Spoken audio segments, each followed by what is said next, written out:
अग्निवीर योजना को लेकर एक बार फिर से सामने आई है चौंकाने वाली कहानी। करोड़ों रुपए के कथित घोटाले के साथ साथ देश की सुरक्षा से संबंधित कुछ ऐसे आरोप मोदी सरकार पर लगे हैं जो आपके होश उड़ा सकते हैं। अग्निवीर मामले पर अभी जो खतरनाक और शर्मनाक आरोप सामने आए हैं, आप सपने में भी नहीं सोच सकते कि ये उस सरकार का कारनामा है जो राष्ट्रवाद के मुद्दे पर वोट मांगकर बनी है, जो पुलवामा के शहीदों के नाम पर वोट लेकर बनी है। पूरी कहानी बेहद कम शब्दों में आपको बताएंगे। इसके साथ ही बात करेंगे इस जांच एजेंसी की, ईडी की। पिछले कुछ ही सालों में आपने इसका खूब नाम सुना होगा। आए दिन इस पर यह आरोप लगता है कि ये विपक्षी दलों के नेताओं को कमजोर करने और डराने के लिए केंद्र सरकार के इशारे पर, यानी भाजपा के इशारे पर काम करती है। लेकिन अब इसे लेकर एक नई कहानी सामने आई है। इस जांच एजेंसी ने किसानों को सम्मान करना शुरू कर दिया है, वो भी ऐसे किसानों को जो 1000 रुपया महीना पेंशन पे अपना जीवन यापन करते हैं। क्या हुआ, दिमाग फेल मार गया क्या?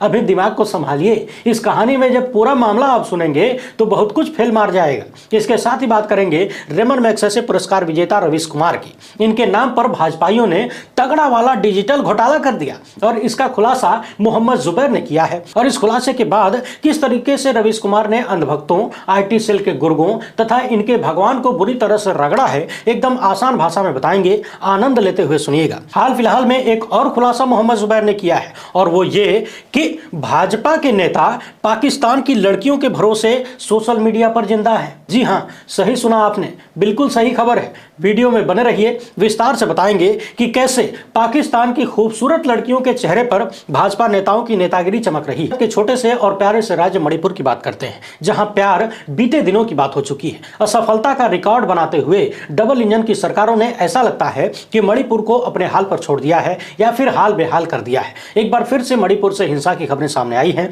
जिसमें 4 लोगों की मौत हो गई है और कई जिलों में फिर से कर्फ्यू लगने की बात सामने आ रही है। वहीं प्रशासन पर लगातार भेदभाव और पक्षपातपूर्ण रवैया अपनाने का भी आरोप लग रहा है। कुल मिलाकर 3 मई से चलते चलते अब 3 जनवरी आ गई, 8 महीने गुजर गए। इन 8 महीनों में देश के प्रधानमंत्री भारत समेत दुनिया भर के कई देशों में, कई शहरों में चक्कर लगाए, 5 राज्यों के विधानसभा चुनाव निपटाए, दर्जनों चुनावी कार्यक्रम और भाषण दिए। अब अगला फोकस मंदिर बन चुका है। वहां पर रोड शो करने और तमाम तरीके का कार्यक्रम करने के लिए टाइम है इनके पास। लेकिन अपने ही देश के एक राज्य मणिपुर, जहां के लोगों ने प्रधानमंत्री की गारंटी पर भरोसा किया था, उन लोगों से मिलने और उनकी समस्याओं को सुलझाने का समय नहीं है प्रधानमंत्री के पास। क्या यह सवाल नहीं होना चाहिए कि जब देश का एक हिस्सा इस कदर जल रहा है, जहां सैकड़ों लोगों की मौत हो चुकी है, जहां पर सैकड़ों पूजा घर जलाए जा चुके हैं, बर्बाद किए जा चुके हैं, उसी देश के प्रधानमंत्री एक मंदिर के कार्यक्रम में इस कदर व्यस्त हैं। प्रधानमंत्री का काम धार्मिक अनुष्ठान नहीं होता, बल्कि सरकार चलाना होता है, जनता की समस्याओं को निपटाना और उनके जीवन को आसान करना होता है। वो प्रधानमंत्री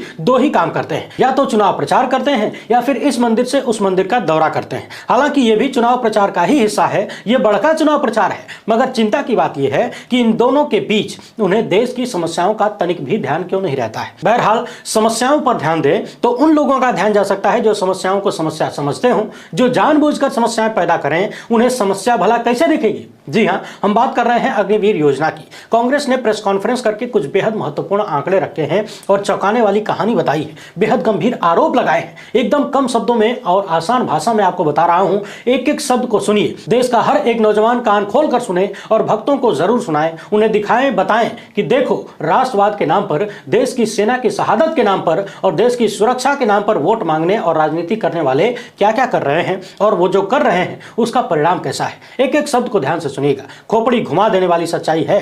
प्रेस कॉन्फ्रेंस के दौरान सबसे पहले तो कांग्रेस ने कहा कि 2023 में कुल 137 आतंकी घटनाएं हुई, जिनमें से 104 जवान शहीद हुए। अब यहां यह सवाल मत पूछ लीजिएगा कि नोटबंदी में आतंकवाद खत्म होने वाला था, इसके बाद 370 हटने पर आतंकवाद खत्म होने वाला था। इन दोनों गारंटियों का क्या हुआ? क्या इन दोनों मामलों में, आतंकवाद के मामलों में मोदी की गारंटी फेल हो गई? यदि नहीं हुई तो फिर 137 आतंकी घटनाएं कैसे हुई और हमारे देश के 104 वीर जवान शहीद कैसे हुए? इनकी मौतों का जिम्मेदार कौन है? आगे आइए अग्निपथ स्कीम की बात करते हैं। कहा गया है कि जून 2022 में यह स्कीम आई थी, मगर उससे पहले 2019 से 2022 के बीच 1.5 लाख युवाओं ने अलग अलग भर्तियों में हिस्सा लिया। भर्ती प्रक्रिया के कई सारे चरण पूरे हो चुके थे, ज्वाइनिंग लेटर देना बाकी था। इस सरकार ने अचानक युवाओं के सपने तोड़ दिए। एक झटके में 1.5 लाख से अधिक नौजवानों को भर्ती प्रक्रिया से बाहर कर दिया गया। एयरफोर्स के तो 7,000 नौजवान ज्वाइनिंग लेटर का इंतजार कर रहे थे, लेकिन मोदी सरकार की गारंटी चल गई। और वो सब बेरोजगार ही रह गए। उस वक्त भी यही कहा गया था कि नर्सिंग असिस्टेंट की जो भी भर्ती है वो रेगुलर रहेगी क्योंकि वो मेडिकल कोर का है, लेकिन इसमें भी 2500 सैनिकों को बाहर कर दिया गया।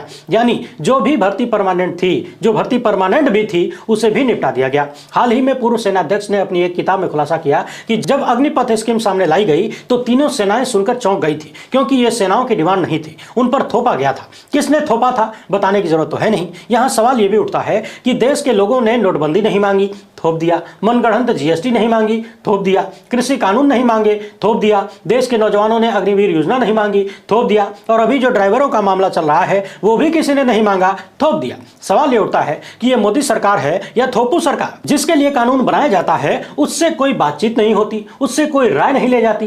कहीं से भी कुछ भी लेकर जो मन में आ जाए उसको थोप दो, जो आवाज उठाए विरोध करे उसे ठोंक दो। कांग्रेस ने प्रेस कॉन्फ्रेंस में यह भी कहा कि रेगुलर सैनिक को जहां 45,000 वेतन मिलता है और भी बहुत सारी सुविधाएं मिलती हैं, अग्निवीर योजना के तहत नौजवानों को इससे लगभग आधी तनख्वाह दी जाती है। 1.5 लाख सैनिकों को देश सेवा से मोदी सरकार ने महरूम कर दिया। सेना की 97 भर्तियां थीं जिन्हें इस सरकार ने अग्निवीर योजना आने के बाद रद्द कर दिया। और यहां चौंकाने वाली बात यह है कि कांग्रेस ने आरोप लगाया है कि इन 97 भर्ती परीक्षाओं को रद्द किया गया। जिन भर्ती परीक्षाओं को रद्द किया गया, इनमें सरकार ने फॉर्म भरवाने की जो फीस ली थी, खाली उसी से 100 करोड़ से अधिक रुपया मोदी सरकार के खाते में गया। कांग्रेस का कहना है कि यह सीधे सीधे 100 करोड़ से अधिक रुपए का घोटाला है जो कि देश के नौजवानों से किया गया है। हाल ही में बिहार के चंपारण से 1100 से अधिक किलोमीटर की दूरी तय करके नौजवान दिल्ली पहुंचे थे। हमने आपको दिखाया भी था कि किस तरीके से ये लोग राहुल गांधी के साथ बैठकर रो रहे थे। शर्मनाक आंकड़ा यह भी है कि अग्निपथ योजना लॉन्च होने के बाद देश के 64 युवाओं ने अपनी जीवन लीला समाप्त कर ली।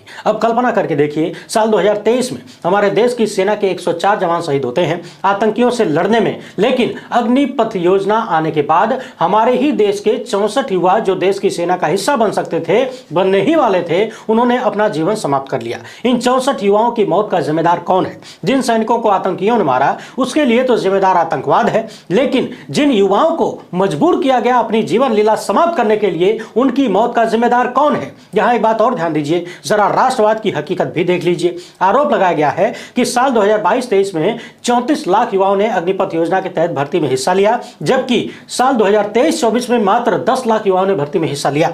यानी 34 लाख से सीधे 10 लाख पर आ गया आंकड़ा। अब सवाल यह है कि 24 लाख नौजवानों ने इस भर्ती परीक्षा से खुद को अलग क्यों किया, क्यों इससे रूठ गए? अगर ये योजना इतनी ही बढ़िया थी तो कुल मिलाकर इससे ये बात निकल कर आती है कि देश का युवा अब सेना में जाना ही नहीं चाहता। उनके जज्बे को धक्का लगा है। देश सेवा जज्बे से होती है, भावनाओं से होती है, लेकिन उसके पीछे अपना और पूरे परिवार का पेट भी होता है, उसका भविष्य भी होता है। कांग्रेस ने यहां पर एक और महत्वपूर्ण बात बताई है। उनका कहना है कि सेना में पहले जो दौड़ होती थी, यानी जो 1600 मीटर की दौड़ होती थी, उसमें 4 मिनट 45 सेकंड में जो लोग दौड़ पूरी कर लेते थे उन्हें एक्सीलेंट कहा जाता था और 50-60 लड़के आगे वालों को ले लिया जाता था। लेकिन अभी नौजवानों ने तैयारी करने में ही कमी कर दी है। अब 6 मिनट तक इंतजार करना पड़ता है कि कोई तो आ जाए, कोई तो दौड़ पूरी कर ले, उसे भर्ती कर ले। यानी देश का नौजवान अब सेना भर्ती की तैयारी भी कायदे से नहीं कर रहा है। यानी देश को पहले की तुलना में कमजोर सैनिक मिल रहे हैं। वैसे भी सोचने वाली बात है कि 4 साल की नौकरी के लिए कोई नौजवान कितने महीने मेहनत करेगा, कितनी दौड़ लगाएगा, कितनी तैयारी करेगा? कांग्रेस ने यह भी पूछा है कि भारतीय जनता पार्टी और प्रधानमंत्री मोदी हमेशा लाभार्थी की बात करते हैं। यदि अग्निवीर योजना, अग्निपथ योजना इतनी ही बढ़िया है तो फिर अग्निवीर के लाभार्थियों को सामने क्यों नहीं लाते? क्या डर लगता है? क्या मोदी सरकार अग्निपथ के लाभार्थियों को सामने इसलिए नहीं लाती कि ये नौजवान सारी पोल खोल देंगे, दिखा देंगे कि देखिए अग्निपथ में क्या क्या है? वहीं रक्षा मंत्री राजनाथ सिंह ने पुरानी भर्ती के नौजवानों से यह वादा किया था कि उन्हें नौकरी पर रखा जाएगा, मगर फिर भी आज तक वो नौजवान रोने बिलखने को मजबूर है। वैसे एक सवाल यह भी होना चाहिए कि क्या मोदी सरकार में देश के रक्षा मंत्री की भी कोई हैसियत नहीं है? क्या उनकी बातों का कहीं कोई मोल नहीं है? कहीं कोई सुनवाई नहीं होती उनकी? क्योंकि यदि हो रही होती तो इन नौजवानों से जो उन्होंने वादा किया था कि तुम्हें नौकरियां मिलेगी, तुम्हारी समस्या का निदान करेंगे, तो फिर वो पूरा क्यों नहीं हुआ? यानी अग्निवीर भर्ती के बाद यह आरोप लगाया जा रहा है कि 100 करोड़ से अधिक रुपया इन बेरोजगार नौजवानों से मोदी सरकार लेकर बैठ गई। 1.5 लाख युवाओं को नौकरी से बाहर कर दिया, 64 युवाओं को मजबूरी में अपना जीवन समाप्त करना पड़ा और देश को अपेक्षाकृत कमजोर सैनिक मिल रहे हैं। देश की सेना कमजोर हो रही है। इन सब के लिए मोदी सरकार को जवाब देना पड़ेगा। राहुल गांधी का कहना है कि संसद से लेकर सड़क तक इस मुद्दे पर लड़ाई करेंगे। अब ये मत कहिएगा कि संसद में तो सारे सांसदों को पहले निकाल कर फेंक दिया गया है, लगभग 150 सांसद बाहर हैं, तो संसद में कैसे लड़ेंगे? अब सड़क पर लड़ने की बारी है, वहां लड़कर दिखाइए तो माना जाए। अब जरा ईडी का कारनामा देख लीजिए। इसके बाद रवीश कुमार के नाम पर किस तरीके से भाजपाइयों ने तगड़ा वाला कथित फ्रॉड किया है, विश्व गुरु टाइप का कारनामा किया है, उसको आनंद लेते हुए देखिएगा। अपने स्क्रीन पर इन दो किसानों की तस्वीर को देखिए, ध्यान से देखिए। ये दोनों बुजुर्ग किसान वही हैं जिन्हें ईडी ने जुलाई महीने में समन भेजा था। इनके साथ इनकी महिला वकील खड़ी हैं। ध्यान देने वाली बात यह भी है कि ईडी ने इन दोनों किसानों को समन भेजकर बुलाया और कहा कि अपना Aadhaar card, PAN card, ID card, passport की फोटोकॉपी, पासपोर्ट साइज का फोटो, इनकम टैक्स रिटर्न भरने की फोटोकॉपी जैसे और भी बहुत सारे दस्तावेज लेकर फटाफट मेरे ऑफिस में आ जाओ। द न्यूज मिनट की इस रिपोर्ट में कहा गया है कि इन्हें ईडी द्वारा भेजे गए समन की फोटोकॉपी मिल गई, लेकिन उसमें यह कहीं नहीं बताया गया था कि इन किसानों को आखिर क्यों बुलाया गया है, जबकि इन किसानों का इकलौता मामला चल रहा है भाजपा के स्थानीय नेता से, जिसने कथित तौर पर इन किसानों की जमीन अवैध तरीके से कब्जाने की कोशिश की। कन्यन और कृष्णन नाम के ये दो बुजुर्ग किसान हैं जिनका लातूर जिले के पास 6.5 एकड़ कृषि भूमि है और ये लोग भाजपा के पूर्व जिला सचिव गुना शेखर के खिलाफ मुकदमा लड़ रहे हैं। अब ये पूरी कहानी सुनने के बाद सवाल ये उठता है कि क्या भाजपा के नेताओं की मदद करने के लिए ईडी किसानों को समन भेज रही है, उन किसानों को जो महीने के 1000 रुपए पेंशन की बदौलत जिंदा है, जबकि ईडी का काम है मनी लॉन्ड्रिंग के मामले को देखना, विदेशी मुद्रा कानूनों का उल्लंघन होने पर हाथ लगाना। आखिर ये सब चल क्या रहा है? किसानों का कहना है कि हम किसी तरह से अपना जीवन काट रहे हैं, हमारे पास अवैध संपत्ति कहां से आ सकती है? यानी कोयले का फर्जी दाम बताकर एक सेठ की कंपनी गुजरात की सरकार से हजारों करोड़ रुपया झूठ बोलकर वसूल लेती है, जहां सीधे सीधे ईडी का काम है। सेठ की कंपनी में हजारों करोड़ रुपया काला धन लगाए जाने का आरोप लगता है, वहां पर जांच नहीं कर रहे ईडी। दो किसान बेचारे जो किसी तरह से जिंदा हैं, उनके यहाँ ईडी को काला धन दिख रहा है, अवैध धन दिख रहा है, मनी लॉन्ड्रिंग दिख रही है। किसान से याद आया, देश के कृषि मंत्री का बेटा फोन पर कथित तौर पर सैकड़ों करोड़ रुपए के लेन देन की बात करता है, वहां अब तक ईडी वाले नहीं पहुंचे, न तो इनका कोई समन पहुंचा। ये सब कुछ देखने के बाद तो ऐसा ही लग रहा है कि वो कहावत बिल्कुल सही है कि वो है तो मुमकिन है। शायद इसी योजना के तहत भक्तों ने एक और कारनामे को मुमकिन कर दिया है। पिछले 10 सालों में जिस रवीश कुमार को भक्तों की टोली, आईटी सेल और नफरती गुर्गों ने मिलकर देशद्रोही, पाकिस्तानी, कांग्रेसी, चीनी, हिंदू विरोधी और पता नहीं क्या क्या कहा, अब मुमकिन है योजना के तहत इन्हीं भक्तों और भाजपा समर्थकों की पोल मोहम्मद जुबैर ने खोल दी है। जुबैर ने बताया है कि ट्विटर पर पहले एक रवीश कुमार का फैन अकाउंट बनाया जाता है, इसके बाद इसके कई नाम बदले जाते हैं और सारे नाम रवीश कुमार के नाम पर ही रखे जाते हैं। रवीश कुमार एनडीटीवी लिखा जाता है। आप इस पूरे ट्वीट को ध्यान से देख लीजिए, कितने बार इनका नाम बदला गया है और अंत में जब रवीश कुमार के नाम पर ढेर सारे फॉलोअर जुटा लिए, तब फाइनल नाम रखा गया दिव्या गंडोत्रा। और यह दिव्या गंडोत्रा भारतीय जनता पार्टी के लिए कैंपेनिंग कर रहा है उसी पेज से, यानी उसी अकाउंट से। यानी भारतीय जनता पार्टी का प्रचार करने के लिए भी भक्तों को और इन नफरती गुर्गों को रवीश कुमार का ही सहारा लेना पड़ रहा है। जिस रवीश कुमार को ये लोग पानी पी पी कर गाली दिया करते थे, इस पर रवीश कुमार लिखते हैं, तो बीजेपी के लिए मेरे नाम का भी इस्तेमाल होता है। बीजेपी के आईटी सेल के लोग मेरे नाम का इस्तेमाल कर लोगों तक पहुंच रहे हैं। क्या बात है, चोरी चोरी चुपके चुपके। ये बात मोदी जी को बुरी लग गई तो कहीं वो भावावेश में आकर ये न कह बैठे कि उनके रहते उनकी पार्टी का कार्यकर्ता रवीश कुमार के नाम का सहारा ले रहा है, मैं पीएम पद से इस्तीफा दूंगा। ये दिन नहीं देख सकता। फिर अमित मालवीय उन्हें समझाने जाएंगे कि हम यही तो करते हैं, यही करके तो यहां तक पहुंचे हैं। जुबैर ना होते तो क्या क्या पता ना चलता। लेकिन यह भी अजीब रहा, बीजेपी के आईटी सेल के चीफ को कम से कम मुझे धन्यवाद पत्र ही लिखना चाहिए। मुझे लिखने में दिक्कत है तो कुणाल पांडे, सक्षम पटेल और आनंद चौहान को लिखना चाहिए। ये वही तीनों नाम हैं जो हाल ही में बीजेपी आईटी सेल के गुर्गे वाराणसी में गिरफ्तार हुए हैं बीएचयू आईआईटी की एक छात्रा, महिला छात्रा के साथ छेड़खानी करने के मामले में, दुष्कर्म के मामले में। आगे रवीश लिखते हैं कि उससे पहले बनारस वाले मामले की जांच करनी चाहिए। कम से कम ऐसा करने वाले मां भारती के सच्चे उपासक राम को लाने वाले इस कार्यकर्ता को आईटी सेल और पार्टी से निकाल तो देना ही चाहिए। आगे नोट करके रवीश कुमार लिखते हैं कि धर्म राजनीति में केवल झूठ फरेब पैदा करता है। यह थ्योरी साबित हो चुकी है। धर्म राजनीति की अपनी नैतिकता को मार देता है, पाप को जायज बनाता है। यहां पर कुछ और विशेष बातों पर ध्यान देने की जरूरत है। इन गुर्गों ने सिर्फ रवीश कुमार के नाम का ही इस्तेमाल नहीं किया, बल्कि अपनी फैन फॉलोइंग बढ़ाने के लिए और बहुत ज्यादा से ज्यादा लोगों तक पहुंच बनाने के लिए लड़कियों की तस्वीरों का इस्तेमाल भी किया जा रहा है। और वो भी हिंदुस्तान की ही नहीं, कथित रूप से पाकिस्तान की लड़कियों की तस्वीरों का इस्तेमाल किया जा रहा है।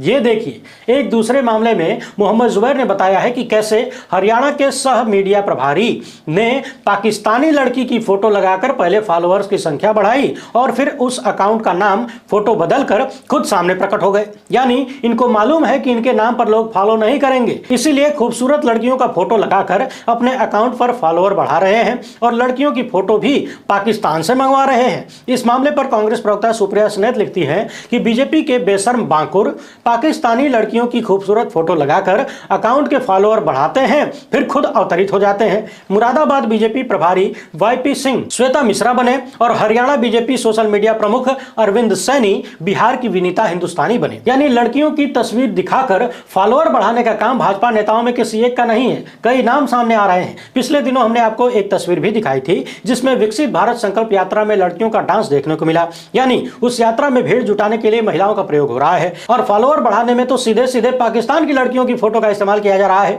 मोहम्मद जुबैर ने पूरी कहानी खोलकर सामने रख दी है। वीपी सिंह का यह मामला जरा ध्यान से देखिए। जब इनका मामला खुला तो अकाउंट वगैरह डिलीट करके भागने की कोशिश हुई। अब देखिए, जो अकाउंट पहले श्वेता मिश्रा के नाम से था, बाद में उसी अकाउंट को वाईपी सिंह चलाने लगते हैं और इसको प्रूफ करते हुए मोहम्मद जुबैर ने कुछ ट्वीट निकाले हैं वाईपी सिंह के, आप भी देख लीजिए। मैं हिंदू राष्ट्रवादी मित्रों से जुड़ना चाहती हूं, फॉलो करें, सबको फॉलो बैक करूंगी, अपना हैंडल देते जाएं। अगले ट्वीट में फिर से लिखा है, मुझे फर्क नहीं पड़ता कि मैं हिंदुओं को संगठित कर पा रही हूं या नहीं, मुझे सुकून है कि मैं प्रतिदिन प्रयास करती रही हूं, करती रहूंगी। आपसे निवेदन है कि गीता राष्ट्रवादी अवश्य जुड़े। तो सवाल यह है कि वाईपी स्त्रीलिंग में क्यों बात कर रहे हैं। दरअसल ये ट्वीट तब के हैं जब वीपी सिंह का अकाउंट डॉक्टर श्वेता मिश्रा के नाम से था जिसमें लड़की की तस्वीर लगाई गई थी, लेकिन अब इन्होंने अपना नाम और फोटो बदल दिया है। यानी साफ साफ दिख रहा है कि किस तरीके से भाजपा के लोग लड़कियों की तस्वीरें लगाकर फॉलोअर बढ़ा रहे हैं और लड़कियों की तस्वीर भी पाकिस्तान से ला रहे हैं। वैसे पिछले दिनों प्रधानमंत्री मोदी के फॉलोअर्स को लेकर भी कई कहानियां सामने आई थी। आरोप लगाया गया कि उनके ज्यादातर फॉलोअर्स फर्जी हैं, खाली गिनती के हैं। इसका एक नमूना भी देखने को मिलता है क्योंकि फॉलोअर्स की तुलना में प्रधानमंत्री को सोशल मीडिया पर देखने सुनने वाले बेहद कम हैं, लाइक्स और शेयर्स की संख्या बेहद कम होती है। तो अब लोग कहने लगे हैं कि जब ऊपर वाले फर्जी फॉलोअर बढ़ा सकते हैं तो फिर नीचे वाले लड़कियों की तस्वीर लगाकर फॉलोअर क्यों नहीं बढ़ा सकते। सब कुछ मुमकिन है, वो है तो सब मुमकिन है। इस खुलासे के लिए मोहम्मद जुबैर को थैंक यू बोलते हुए